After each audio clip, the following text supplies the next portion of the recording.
is there a connection, and what is the connection between trauma, PTSD, and death for a homeless person? And so every case is unique, first of all, but when you experience a trauma, your heartbeat elevates. You have a new situation, it's a new threat, you haven't encountered it, your heartbeat elevates. And the question is, do you rapidly solve the trauma and, overcome it? If you ask for help, is the help provided? And if not, and the trauma escalates, at a certain point, the trauma morphs over into PTSD as the brain chemicals that are created in the initial trauma lock open because you realize you're in a dangerous situation that you do not have an adequate response to. So you've got to be on high alert here on out. Now, when this happens too often, it's very, very difficult for that physiology to change back to the original state. And this is what's called PTSD, post-traumatic stress disorder. Now, it's called a disorder when you go back into a really safe environment and you're still hypertense. It's not actually a disorder when you're out on the street. It's keeping you alive.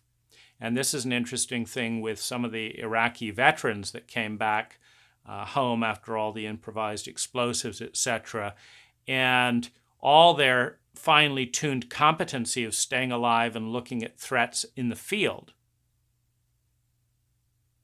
Suddenly, they're reacting, violently to a door closing, to a muffler backfiring, to, a TV program, and so it shifts from a competency into a disorder.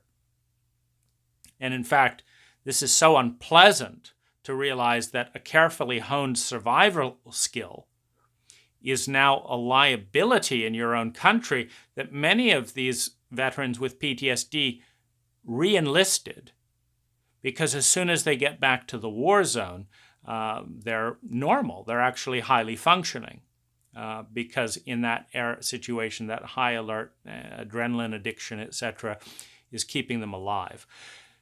Now, this is very hard on the body. Elevated cortisol, elevated adrenaline weakens the immune system over time. Weakened immune system over time, you get various co-infections. The disease rate in homeless population increases.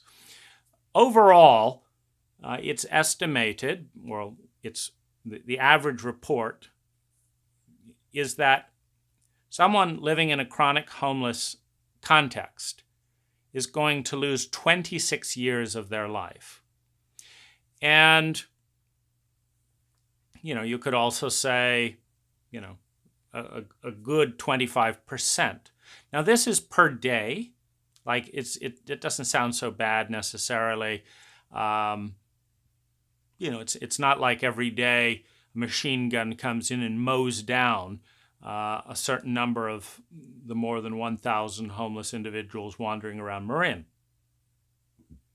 It's more that every single day, a homeless individual loses 4 years off their lifespan.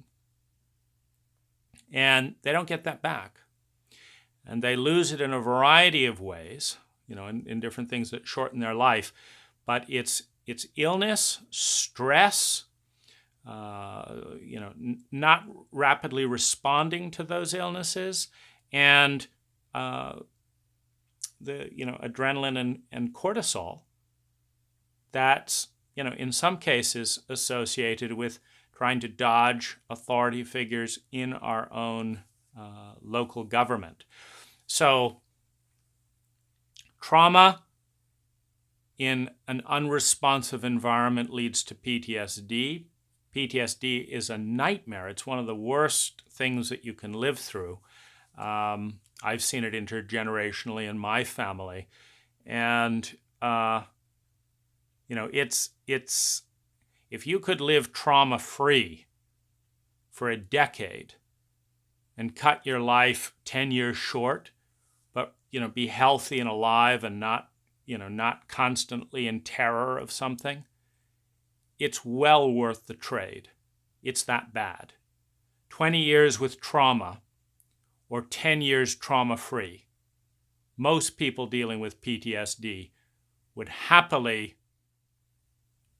agree to a contract that says, kill me in 10 years, just give me 10 years of stress-free, anxiety-free living, where I can be a human being.